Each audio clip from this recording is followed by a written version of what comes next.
आज की इस जनसभा में मेरे साथ उपस्थित हिमाचल प्रदेश के यशस्वी मंत्री सम्माननीय जयराम ठाकुर जी, हिमाचल प्रदेश के पार्टी के जुझारू अध्यक्ष और संवेदनशील अध्यक्ष डॉक्टर सुरेश कश्यप जी, हमारे प्रदेश के प्रभारी अविनाश राय खन्ना जी, हमारे प्रदेश के सह प्रभारी संजय टंडन जी, यहाँ के विधायक और मंत्री, लोकप्रिय मंत्री गोविंद ठाकुर जी, हमारे रामलाल मार्कंडे जी जो हिमाचल सरकार में मंत्री हैं, राम सिंह जी उपाध्यक्ष, हमारे राकेश जम्वाल जी प्रदेश के महामंत्री, त्रिलोक जम्वाल जी प्रदेश के महामंत्री, भीमसेन जी जिला के अध्यक्ष, हमारे वरिष्ठ नेता पूर्व में सांसद रहे, मंत्री रहे सम्माननीय महेश्वर सिंह जी, हमारे सभी मंच पर आसीन मंडी जिला और कुल्लू जिला के विधायकगण, हमारे पदाधिकारीगण और यहाँ इतनी बड़ी संख्या में कुल्लू क्षेत्र के और कुछ पड़ोस के मंडी के क्षेत्र के आए हुए सभी भाइयों और बहनों, हमारे नौजवान साथी और हमारे मीडिया के साथी, प्रिंट मीडिया, इलेक्ट्रॉनिक मीडिया के साथी, मेरा ये सौभाग्य है कि मुझे आज कुल्लू में आने का अवसर आपने दिया है और आप सबके दर्शन करने का भी मुझे मौका मिला। मैं कुल्लू की धरती पर आया हूं तो सबसे पहले मां हिडिंबा देवी को नमन करता हूं, उनसे आशीर्वाद लेता हूं। मैं बिजली महादेव को प्रणाम करते हुए उनका आशीर्वाद लेता हूं। आजकल डुगरी का मेला हिडिंबा देवी के प्रांगण में चल रहा है। मेलों का समय है, हर देवता अपने अपने गांव में भ्रमण पर निकले हैं। मैं सभी देवी देवताओं को नमन करता हूं और उनसे आशीर्वाद लेकर के अपनी बात कर रहा हूं। मैं आ रहा था तो मैंने कुछ दुकानें देखी तो मुझे पीपर जातर याद आ गया। उसका भी मेला कुछ समय पहले ही समाप्त हुआ और अभी भी मेले की रौनक मुझे देखने को मिलती है। ऐसी पवित्र देवी देवताओं की भूमि को मैं पुनः नमन करते हुए अपना आशीर्वाद उनसे प्राप्त करता हूं। मित्रों, जिस तरीके से आपने मेरा शानदार और जानदार स्वागत किया, मैं दोनों शब्द इसलिए बोलता हूं क्योंकि शानदार तो था ही, लेकिन कई बार शानदार में जानदार नहीं, ये शानदार भी था और जानदार भी था।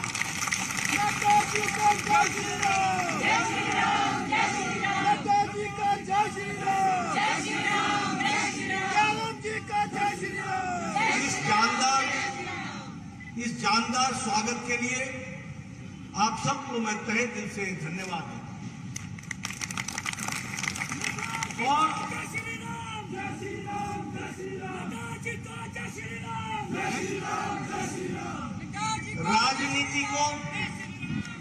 राजनीति को दूर से समझने की कुछ आदत सी और चेहरों को पढ़ने की भी मेरी आदत है। मैं ये कह सकता हूं कि जो जोश आपने दिखाया है, जो उमंग आपने दिखाई है, जो ताकत आपने दिखाई है और जिस ललक के साथ आप लगे हैं, आने वाला समय हिमाचल फिर से कमल खिलाने वाला है। इस बात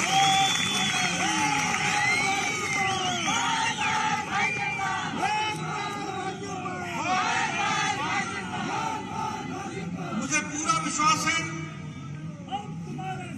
कि जयराम जी के नेतृत्व में, मोदी जी के आशीर्वाद से दोबारा हिमाचल प्रदेश की जनता अपना आशीर्वाद देने के लिए आतुर है और हम उनको ये विश्वास दिलाते हैं कि उनके आशीर्वाद को लेकर नई उमंग के साथ फिर से हिमाचल की सेवा में हम जुटेंगे।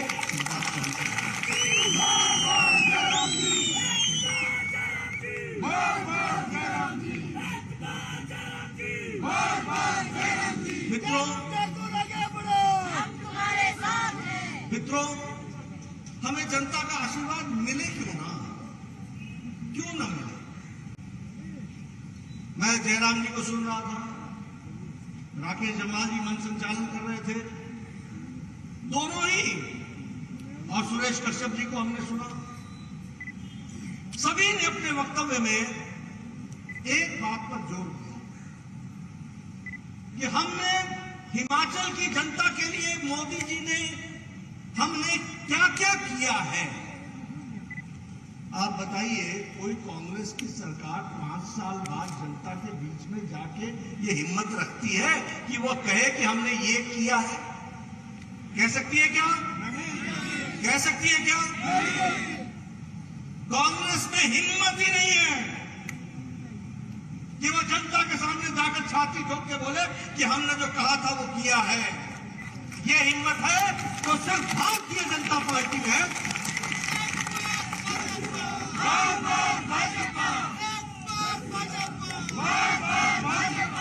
ये कहने की ताकत सिर्फ भारतीय जनता पार्टी के नेताओं में है। ताना है भैया, ये ताकत सिर्फ भारतीय जनता पार्टी में, जो कहता है वो किया है, जो कहेंगे वो करेंगे, ये ताकत है तो हमारे में। और इसका अहम नहीं है, इसका गुमान नहीं है, इसका गुरूर नहीं है। ये जनता के प्रति नतमस्तक होकर के सेवा भाव से काम करने का जो प्रण हमने लिया है, उसका ये रूपांतर है, उसका ये रूप है, इसको हमको समझना। और इसलिए मैं आपसे कहना चाहता हूं, हम राजनीति को बहुत नजदीक से देखते आ रहे हैं। मैं बड़े डरके की चोट पर कहता हूं कि देश मोदी जी के नेतृत्व में बदल गया है। और फिर कहने के लिए नहीं कहता हूं, पूर्व का स्वास्थ्य मंत्री रहा हूं, प्रदेश में भी रहा हूं और देश में भी रहा हूं। इस देश में एक तो कभी भी कोई दवाई इजाद नहीं की गई, कोई दवाई आना बनी, कोई वैक्सीन नहीं बनी। अगर वैक्सीन आई तो विदेशों से आई, फिर चाहे टेटनस की दवा हो, चाहे ट्यूबरकुलोसिस की हो, चाहे पोलियो की हो, चाहे बीसीजी की हो, चाहे लेप्रेसी की हो, कोई भी दवा इस देश में विदेशों से आई। और दवा आने में 20 साल से 30 साल से 100 साल लग गए। जापानी बुखार का जापान में दवाई बनी थी 1906 में और भारत पहुंची 2006 में, 100 साल लग गए। टेटनस की दवा 38 साल बाद पहुंची, बीसीजी की दवा 27 साल बाद पहुंची, पोलियो की दवा 27 साल बाद पहुंची। और देश बदल गया मोदी जी के नेतृत्व में।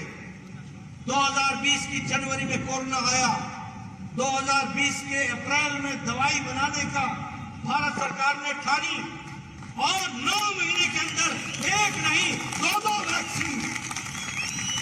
वैक्सीन 9 महीने के अंदर भारत को दी गई। जय श्री राम, जय श्री राम। आज हम अमेरिका की तस्वीर देखो, जो बाइडेन मास्क लगा के बैठे। आप पुतिन की तस्वीर देखो, मास्क लगा के बैठे। आप ऑस्ट्रेलिया के नेताओं की तस्वीर देखो, मास्क लगा के बैठे। और यहां भारत में आप सब लोग बड़े नजदीक सट के बिना मास्क के बैठे हैं। ये 190 करोड़ इंजेक्शन, 190 करोड़ डोज, 10 दिनों के अंदर हम 200 करोड़ पार कर जाएंगे, 200 करोड़। दुनिया का सबसे बड़ा वैक्सीनेशन प्रोग्राम और दुनिया का सबसे तेज गति से करने वाला प्रोग्राम है तो वो हमारा भारत का मोदी जी का वैक्सीनेशन का काम है। जय श्री राम, जय श्री राम, जय श्री राम। बताइए, आपको मोदी जी ने स्वास्थ्य का कवच पहनाया कि नहीं पहनाया? पहनाया कि नहीं पहनाया? और इसके साथ साथ मुफ्त में पहनाया कि नहीं पहनाया? और एक नहीं 2-2 डोज लगवाई कि नहीं लगवाई? और उसके बाद बूस्टर डोज लगाया कि नहीं लगाया? ये बदलता भारत है, ये हमको समझना होगा, ये हमको जानना होगा। आप बताइए, यूक्रेन में झगड़ा होगा, अमेरिका सरकार ने अपने अमेरिकन लोगों को वहां से लाए क्या? ऑस्ट्रेलिया के लोग लेके आए क्या? कनाडा के लोग लेके आए क्या? आप बताइए, कोई यूरोप के देश के व्यक्ति को लेकर के आए क्या? बताइए, लेके आए क्या?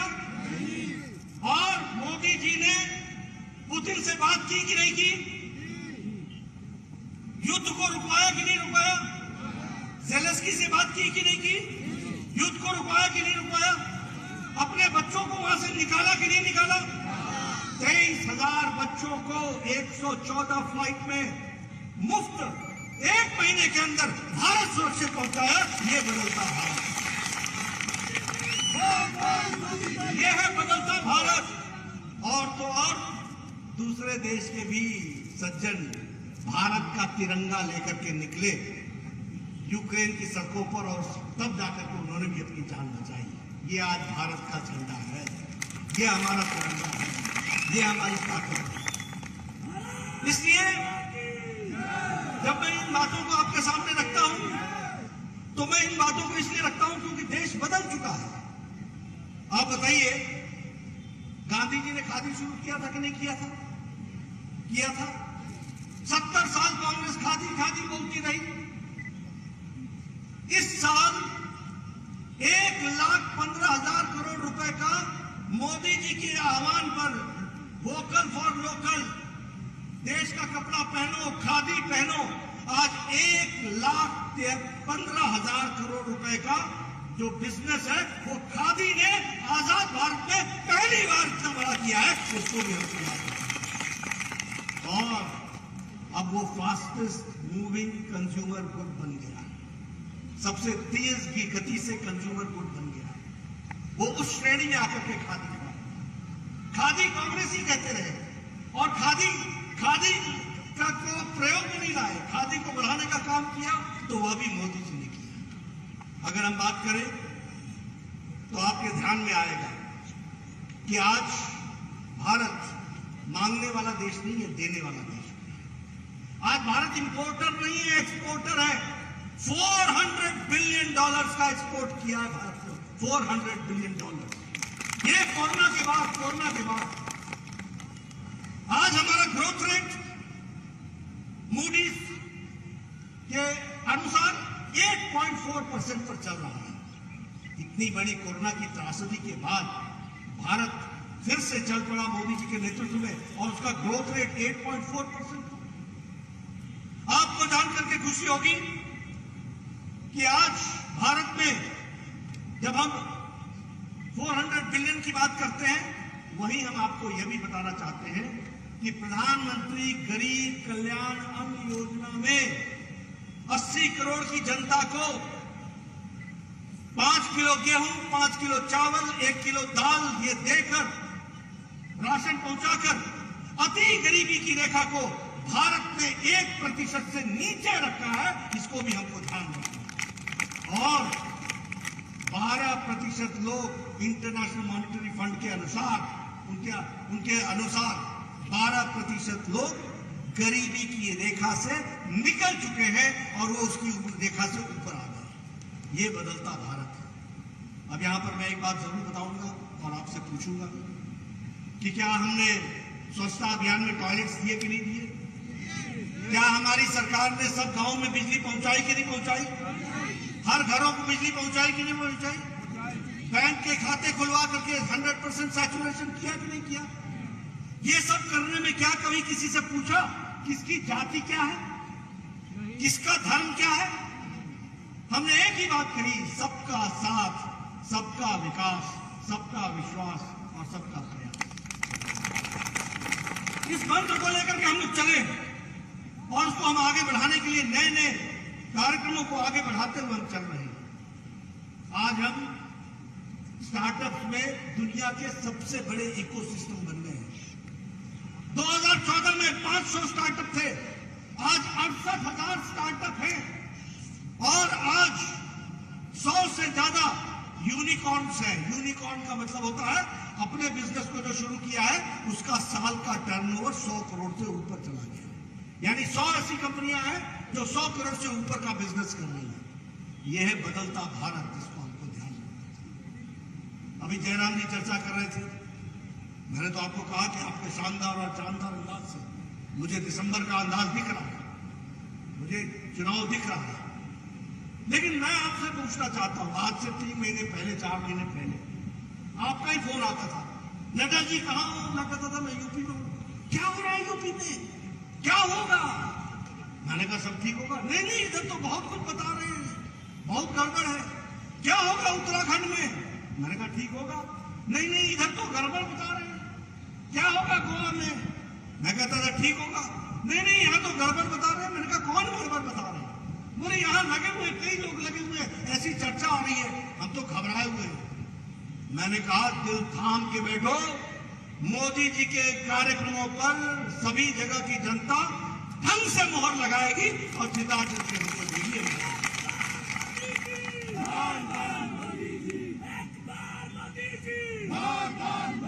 मित्रों, देश बदल गया है। अब देश जातिवाद पर वोट नहीं देता, क्षेत्रवाद पर वोट नहीं देता। अब वो लोग संप्रदायवाद पर वोट नहीं देते हैं, धर्म के नाम पर वोट नहीं देते हैं। अब लोग विकासवाद को लेते हैं और विकासवाद के साथ चलते हैं। मोदी जी ने सबको धक्का दिखाया है, राजनीति की संस्कृति बदल करके रख दी है। आज किसी को भी आना होगा तो विकास की बात करनी पड़ेगी। उन्होंने परिवारवाद, संप्रदायवाद, जातिवाद, इलाकावाद, इस सब को हराते हुए विकासवाद को आगे बढ़ाया और विकासवाद पर लोगों ने मोहर लगाई। 37 साल बाद, यानी 37 साल बाद कोई सरकार उत्तर प्रदेश में रिपीट हुई और आजाद भारत में पहली बार मुख्यमंत्री दोबारा वही है। योगी जी पहले मुख्यमंत्री है आजाद भारत में, जो दूसरी बार लगातार मुख्यमंत्री बने, पहली बार। और कांग्रेस जिसने 30 साल राज किया, 389 सीट्स पर लड़ी और 379 सीट्स पर जमानत जब्त छुट्टी। हमसे पत्रकारों ने पूछा आपको क्या कहना है कांग्रेस को? मैंने कहा अच्छा है, भाई बहन की पार्टी है, चले जितना तुम चले, कोई रोक थोड़ी ना सकता। मैंने कहा अच्छी बात है, राजस्थान में रेप हो तो मैं लड़की हूं, मैं लड़ सकती हूं। नहीं, अगर उत्तर प्रदेश में कोई घटना घट जाए तो मैं लड़की हूं, मैं लड़ सकती हूं। अरे ये थोथे वायदे दावे किसको दिखा रहे हो आप? भारत की जनता बड़ी जानती है, बहुत जानती है, बहुत जानकार है। कांग्रेस का सुपड़ा साफ हो गया। आम आदमी पार्टी होता ही है, नया नया पहलवान जोश में होता है। 377 सीट पर लड़े और 377 सीट पर जमानत जब्त, छुट्टी। अभी उत्तराखंड का चुनाव हुआ, बोलने लगे यहां तो बारी बारी होती है। मैंने कहा देख लेना, अब की बारी हमारी बारी, फिर से होगी हमारी बारी। और ये है, वो है, ऐसा है, वैसा है, इसको ले आए, उसको ले आए। 70 सीटें हैं, 70 सीट पर आम आदमी पार्टी लड़ी, 68 सीट पर जमानत जब्त हुई, 68 सीट। मैं गोवा गया तो वहां तो पोस्टर ही, या तो ममता या केजरीवाल। एयरपोर्ट से उतरो तो लाइन से, तो मैं पूछता था इनको कितनी सीटें मिलेंगी, भाई क्या हाल चाल है, क्या है? नहीं नहीं, आप चिंता मत कीजिए नड्डा जी, बस आप आइए, मोदी जी आएंगे, प्रधानमंत्री जी लगेंगे, हम सब लोग लगेंगे, हमारी सरकार बनेगी। गोवा में हम तीसरी बार सरकार में आए, हैट्रिक बनाया है तीसरी बार। 40 सीटें हैं, 40 सीटों में 29 सीट आम आदमी पार्टी लड़ी, 35 पर जमानत जब्त हुई है, 35 पर जमानत जब्त हुई। और टीएमसी तो बीच चुनाव में छोड़ करके चली गई, वॉकओवर ही हो गया, छुट्टी हो गई। मणिपुर में हमने विशुद्ध भारतीय जनता पार्टी की सरकार बनाई, पहली बार विशुद्ध। नॉर्थ ईस्ट में हमने पहली बार सरकार बनाई। मित्रों, भारत की जनता आपके साथ चलने को तैयार है। मैं आपसे निवेदन करना चाहता हूं कि आप अपना सामर्थ्य बढ़ाइए, उनका आशीर्वाद लेने की ताकत पैदा करेंगे और हमको फिर से हिमाचल की जनता आशीर्वाद देगी, इस बात का मुझे पूरा भरोसा है, मुझे पूरा भरोसा है। हमने काम किया है, हम काम करके आए हैं। और मैं दावे के साथ यहां बोलना चाहता हूं, कांग्रेस ने हिमाचल का हक मारा है और बीजेपी ने हिमाचल को हमेशा हक दिया है। और मैं कहने के लिए नहीं कह रहा हूं, राजीव गांधी प्राइम मिनिस्टर थे, और यहां वीरभद्र सिंह चीफ मिनिस्टर थे। 9वां वित्त आयोग आया था एनकेपी साल्वे का, मुझे याद है उस समय मैं छात्र नेता युवा नेता हुआ करता था। हिमाचल स्पेशल कैटेगरी स्टेट थी। एनकेपी साल्वे के 9th वित्त कमीशन के रिपोर्ट के अनुसार हमारा स्पेशल कैटेगरी स्टेट समाप्त हो गया। Rajiv Gandhi prime minister, Virbhadra Singh chief minister, Himachal का हिस्सा चला गया। हमने पता नहीं शांता कुमार और धूमल जी के नेतृत्व में कितनी यात्राएं निकाली।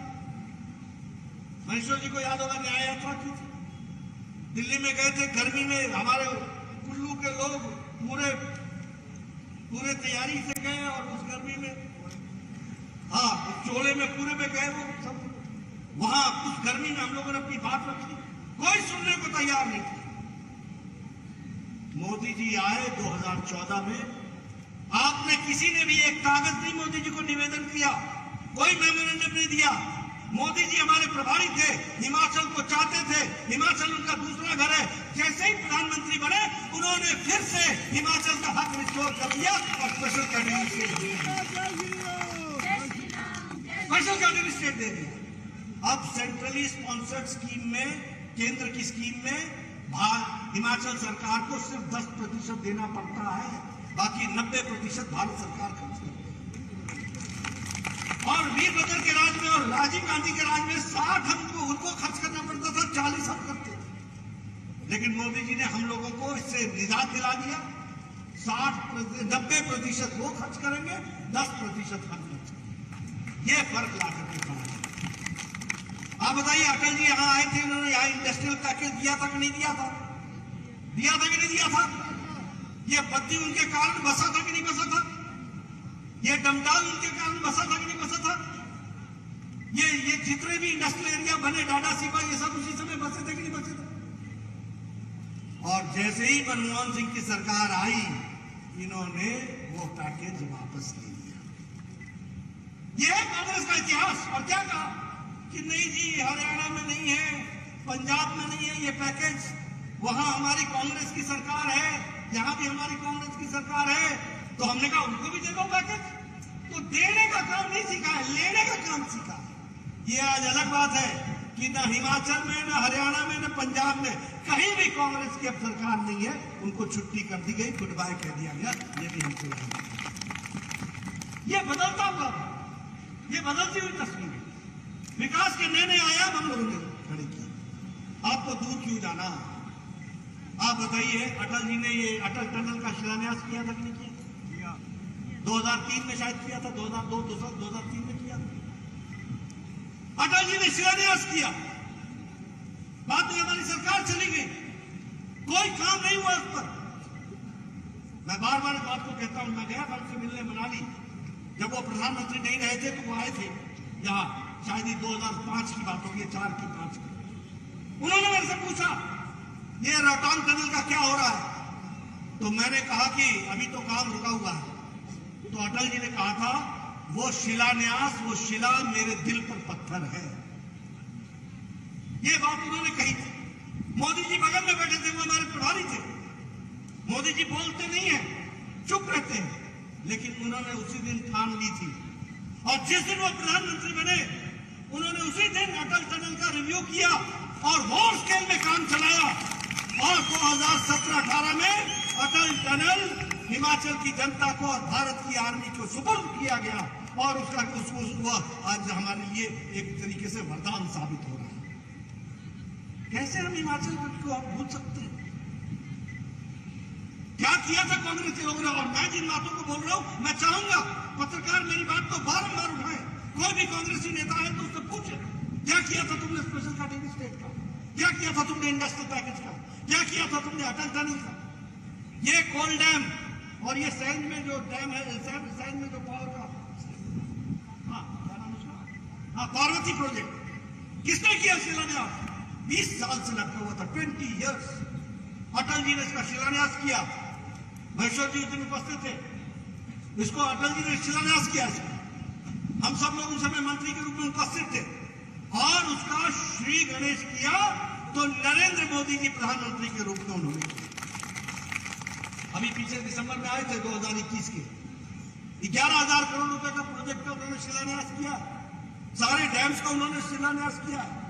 इसलिए अगर मैं हिमाचल की बात करूं, लूरी हाइड्रो प्रोजेक्ट, धौला सिद्धि प्रोजेक्ट, सावरा प्रोजेक्ट, ये सारे प्रोजेक्ट हैं जिस पर काम तीव्र गति से चल रहा है, उसको आगे बढ़ाने का काम किया। Indian institute of management Sirmaur, ये भी लगभग 392 करोड़ की लागत से बन रहा है। ये हिमाचल को देन है। हिमाचल कभी सोच सकता था कि Indian institute of management Himachal में खुलेगा, सिरमौर में? कभी सोचा था? जो लोग राजनीति को जानते हैं नजदीक से, उनको मालूम है कि दिल्ली दूर होती है, लेकिन मोदी जी ने दिल्ली को दूर नहीं रखा, आपके गांव तक पहुंचा दिया है। इस बात पर हमको याद है। All India institute of medical sciences, अरे हमने अपने होश में तो एक ही मेडिकल साइंसेस सुना था, दिल्ली का। आज 1492 करोड़ रुपए की लागत से बिलासपुर में all India institute of medical sciences बन रहा है। 4 मेडिकल कॉलेज बन गए। ये कुल्लू में भी ट्रॉमा सेंटर किसने दिया? हमारी सरकार। हर दृष्टि से विकास की बात। ये नेशनल हाईवे का काम कब चला? हमारी सरकार। कौन इन बातों को आगे बढ़ा रहा है? हमारी सरकार। आयुष्मान भारत की इन्होंने बात की। दुनिया में 5 लाख रुपए का सालाना हेल्थ का कवर देना, और किसको देना? गांव वाले, रेडी वाले, रिक्शा वाले, ठेला वाले, जो गरीब लोग हैं, उनको लिए दिया गया आयुष्मान भारत का काम। और जयराम भी पीछे नहीं रहे, इन्होंने हिमाचल हिम केयर चला दिया। जो बचा उसको उन्होंने जोड़ लिया। हिमाचल 100% हेल्थ कवर 5 लाख रुपए का हो। ये आपको गंभीर बीमारियों से लड़ने का कवच है, कवच। इस कवच को खड़ा किया। आप बताइए, उज्ज्वला योजना ने परिवर्तन किया कि नहीं किया आपके जीवन में? उज्ज्वला जी ने, उज्ज्वला के कारण गैस का कनेक्शन मिला कि नहीं मिला? मिला कि नहीं मिला? मैं पीछे से पूछना चाहता हूं, मिला कि नहीं मिला? मैं तो हिमाचल का रहने वाला हूं। मुझे याद है, हमारी बहनें 4 बजे सुबह उठती थी। मैं बार बार सुनाता हूं। जंगल में जाती थी, ठक ठक ठक आवाज सुनती थी, पेड़ काटे जाते थे, पड़ोसी उठता था, झगड़ा करता था, ओए मेरे पेड़ तो नहीं काट दिया कोई। फिर वो बोलती थी, नहीं जी, ये तो मेरे जमीन में। झगड़े होते थे, पेड़ से गिरना होता था, तब जाकर के कहीं लकड़ी काट करके चूल्हा जलाती थी। आजकल हमारी बहनें घर में लाइटर टक से मारती हैं और तुरंत चाय बना करके पिला देती हैं। ये महिला सशक्तिकरण। हाँ, कोई भी गांव नहीं बचा जहां शौचालय घर घर नहीं है। ये अंतर आकर के खड़ा है। और जयराम जी ने, जो बच्चे लोग थे, उनको गृहिणी सुविधा के अंदर उनको भी आपने गैस के चूल्हे और कनेक्शन दे दिया। 100% शौचालय पहुंचा दिए। ये शौचालय सिर्फ शौचालय नहीं है बहनों, ये मातृशक्ति का एम्पावरमेंट है, सशक्तिकरण है। इसको हमको समझना है। आप बताइए, इस 21वीं शताब्दी में हमारी बहनें ओपन में, अपने खुले में, अपने दैनिक नित्यक्रम के लिए जाया करती थी। ये कौन सी उनको हमने आजादी दी थी? आजाद किया तो नरेंद्र मोदी जी ने किया, और 1-2 को नहीं किया, 11 करोड़ बहनों को किया। 11 करोड़। ये अंतर हम लोगों ने देखा। अभी स्मार्ट सिटी बन रही है, धर्मशाला बन रहा है, और हमारा शिमला बन रहा है। 500 करोड़ रुपए खर्च होने हैं। 500 करोड़ रुपए में हमारे को 50%, वहां 50% देना था। मोदी जी ने कहा, नहीं, हिमाचल है, छोड़ दो, इनको से सिर्फ 50 करोड़ मिल जाए तो वो भी बहुत है, बाकी सारा 450 करोड़ हम लगाएंगे। ये अंतर है। इस विकास को हमको समझना पड़ेगा। और जयराम जी ने जो यहाँ योजनाएं चलाई हैं, महिलाओं के लिए, SC वर्ग के लिए, दलित भाइयों के लिए, हमारे युवाओं के लिए, हमारे ST भाइयों के लिए, जो शेड्यूल ट्राइब्स हैं उनके लिए, ये जितनी भी योजनाएं इन्होंने चलाई हैं, ये सारी योजनाएं महिलाओं को, युवाओं को, दलितों को, हमारे आदिवासी भाइयों को, इनको सशक्तिकरण देती है, इनको ताकत देती है। मित्रों, मैं एक ही बात कहना चाहता हूं कि हम विकासवाद को लेकर के चलने वाले थे। आज सड़कों का जाल दिख रहा है।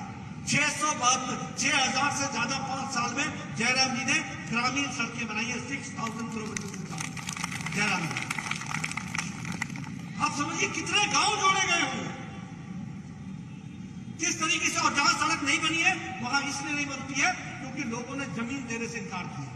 अगर कोई भी जमीन देगा, सड़क दूसरे दिन बनेगी, ये विश्वास मैं आपको देता हूं। यह हमारा विकास का है। इसलिए मित्रों, मैं आपका ज्यादा समय नहीं लूंगा, लेकिन हाँ, मैं इतना आपसे जरूर आशा करता हूं कि आप जाएं गांव-गांव में, लोगों को इस बात को प्रेरित करें और बताएं कि हमारा हिमाचल आज बदला हुआ हिमाचल है, विकास की ओर चल पड़ा है, विकसित होकर के चल पड़ा है,